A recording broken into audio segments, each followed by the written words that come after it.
जनार्दन देश की जन समर्थन के साथ कर्नाटक सरकार के साथ खड़ी है। कांग्रेस पार्टी इसका विरोध करती है। नरेंद्र मोदी नरेंद्र मोदी अमित शाह होश में आओ, भाजपा विधायकों की। Okay, Himanshu joins us from the protest side. Remember, these are Congress karyakartas who have taken to the streets of Gurugram. Himanshu, अब ये कांग्रेस के कार्यकर्ता मानेसर में, ये गुरुग्राम में ये जो जलसा निकाल रहे हैं, क्या स्ट्रैटेजी है अब कांग्रेस की वहां पे? देखिए, कांग्रेस की स्ट्रेटेजी सीधी साफ है कि जहां पर कर्नाटक बीजेपी के विधायक रुके हुए हैं आईटीसी ग्रैंड भारत होटल, उसके बाहर यहां पर जो लोकल कांग्रेस के जो कार्यकर्ता हैं वो यहां पर प्रोटेस्ट कर रहे हैं। आप मेरे पीछे देख सकते हैं कि यहां पर बैनर और झंडे के साथ में यहां पर लगभग 50-60 कार्यकर्ता आए हुए हैं और वो हरियाणा प्रदेश कांग्रेस कमेटी के कार्यकर्ता हैं और वो यहाँ पर प्रोटेस्ट कर रहे हैं। भाजपा विधायकों की खरीद फरोख्त करना बंद करे, इस तरीके के पोस्टर्स लिए हुए हैं, नारेबाजी कर रहे हैं और यहाँ पर हम उनसे बात करने की कोशिश करते हैं। जी, आप लोग यहाँ पर प्रदर्शन करने, आप सब जानते हैं आज पूरे देश में किस तरह से आज भाजपा ने शर्मनाक कार्य किया है, करने की कोशिश कर रही है। जनप्रतिनिधियों को भाजपा जो सरकार है उनके विधायकों को लालच देकर खरीद फरोख्त कर रही है, हॉर्स ट्रेडिंग करना चाहती है। आज इस बात का ये सबूत है कि भाजपा का पूरे देश से जन समर्थन खत्म हो चुका है। वो धन के चक्कर में, धन बल के चक्कर में जन अपना समर्थन हासिल करना चाहती है। उनके चेहरे का नकाब उतारने के लिए हरियाणा प्रदेश कांग्रेस के तमाम साथी इस रिजॉर्ट के अंदर जो जनप्रतिनिधियों को कैद किया गया है उनका चेहरे का नकाब उतारने आए हैं। लेकिन आरोप तो ये भी लग रहा है कि कांग्रेस वाले भी खरीद फरोख्त करने की कोशिश कर रहे थे बीजेपी वालों की, इसलिए वो यहाँ पर आए हुए हैं। ये कहावत उस बात को सिद्ध करती है, उल्टा चोर कोतवाल को डांटे। ये पूरी तरह से हमारी सरकार है। आज पूरे प्रांत में, अलग अलग प्रांतों में हम जीते हैं और निश्चित तौर पर 2019 का चुनाव भी कांग्रेस पार्टी जीतेगी और प्रधानमंत्री राहुल गांधी बनेंगे। ये उन चीजों की प्लानिंग करने के लिए तानाशाही सरकार है। ये जिस तरह से इन्होंने कदम उठाया है, आज इनका चेहरा पूरे देश के सामने आ गया। ये भ्रष्टाचारी है और महाभ्रष्टाचारी है। तो कुल मिलाकर यहाँ पर कांग्रेस का प्रोटेस्ट लगातार जारी है।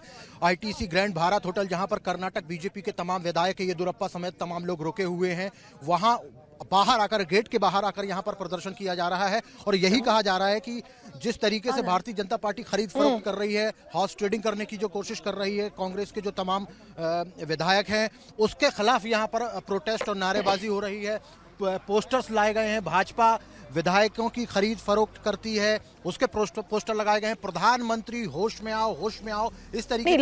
लेकिन सच तो ये है, लेकिन सच तो हिमांशु ये भी है एक तरीका, जो हम मुंबई रेनेसां होटल में जो कांग्रेस के विधायक पिछले 48 घंटे से कैंप कर रहे हैं, इसका सीधा मतलब ये भी तो होता है कि कांग्रेस के अंदर रिबेलियन है और ये एक सच्चाई है। Otherwise why do you have Congress MLAs camping inside the hotel in Renaissance? आप गुरुग्राम में प्रोटेस्ट कर रहे हैं, लेकिन मुंबई होटल रेनेसां में क्या हो रहा है वो एक अलग कहानी है। बिल्कुल हमने बात करने की कोशिश की। हमने इन लोगों से पूछा कि आप क्यों ऐसा कर रहे हैं, क्योंकि बीजेपी वाले तो यहाँ पर इसलिए आए हुए हैं क्योंकि उन्हें ये डर लग रहा है कि कांग्रेस के लोग उनके विधायकों की खरीद फरोख्त कर सकते हैं। तो आरोप तो दोनों तरफ से हैं, लेकिन चूंकि ये कांग्रेस के प्रोटेस्टर्स हैं, ये तो कांग्रेस की ही बात करेंगे, सीधी सी बात है। लेकिन जो राजनीति है वो पूरे उफान पर है। कर्नाटक से लेके दिल्ली तक और दिल्ली के बाजू में हरियाणा जो सटा हुआ है, जहां पर होटल है, वहां तक राजनीति पूरे उफान पर चल रही है। लोग अब सड़कों पे उतरना शुरू हो गए हैं। कर्नाटक में तो आज हिमांशु आज कुछ एक्शन एक्सपेक्टेड है। आज जब येदियुरप्पा वो मीटिंग रखेंगे अपने विधायकों के साथ इस होटल में गुरुग्राम में, तो क्या बीजेपी के खेमे से आज कोई बड़ी खबर आ सकती है? क्योंकि कल इनके दावे थे कि ऑपरेशन लोटस एक फेज सक्सेसफुल हुआ, उसके बाद मॉर्निंग में कहानी पलट गई और अब दिन में क्या एक्सपेक्टेड है बीजेपी के खेमे से? देखिए, बीजेपी के खेमे में पूरी तरह से खलबली मची हुई है। जो विधायक ऑपरेशन कमल था उसमें येदियुरप्पा ने अपने विधायकों से कहा कि हम ऑपरेशन कमल के पहले फेज को पार कर गए हैं, बहुत जल्दी बड़ी अच्छी सुंदर खबर आने वाली है, गुड न्यूज आने वाली है, रात को आ सकती है, दिन में आ सकती है। अभी तक लगभग 10:30-11 बज रहा है, अभी तक कोई न्यूज नहीं आई है। इसको लेकर ना सिर्फ बीजेपी के विधायक येदियुरप्पा खुद परेशान है, अंदर से हमें ये जानकारी मिली है, अंदर से ये जानकारी भी मिल रही कि कुछ समय के बाद में लगभग 1 या 2 बजे के बाद में यहाँ पर जो है कि येदियुरप्पा अपने विधायकों के साथ में प्रदर्शन कर सकते हैं। प्रदर्शन के बाद में यहाँ पर जो येदियुरप्पा है वो अपने विधायकों के साथ में बैठक कर सकते हैं और ये तय कर सकते हैं कि आगे की रणनीति क्या होगी। क्या बीजेपी के विधायकों को यहाँ पर 1-2 दिन और रोकना चाहिए, या अब बीजेपी आज ये निर्णय ले लेगी कि हाँ कर्नाटक में उसकी सरकार बन रही है, जो रेबेल्स कांग्रेस के विधायक हैं वो आ रहे हैं नहीं आ रहे हैं, इसको लेकर एक अंतिम स्ट्रेटेजी तैयार की जाएगी, अंतिम रणनीति तैयार की जाएगी। कार्यकर्ताओं को गुरुग्राम में प्रोटेस्ट करवाए और बीजेपी के ऊपर और ज्यादा दबाव और अटैक करने की कोशिश हो, क्या ये कांग्रेस की एक काउंटर स्ट्रैटेजी हो सकती है? मुंबई में एक कुछ चल रहा है और गुरुग्राम में कुछ चलाने की कोशिश।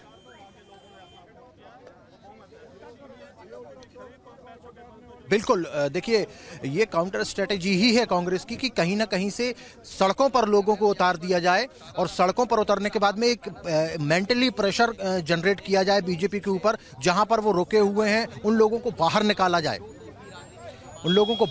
जाए और फिर उसके बाद में आगे की रणनीति तय हो जाए। क्योंकि मेंटली यदि डिस्टर्ब किया जाएगा बीजेपी को तो उसके विधायक भी छिटक सकते हैं, कॉन्फिडेंस लूज कर सकते हैं और बाद में कांग्रेस उनके संपर्क में आ सकती है। ये भी स्ट्रेटेजी हो सकती है। दूसरी स्ट्रेटेजी हो सकती है कि ये अपने आप को बचाने के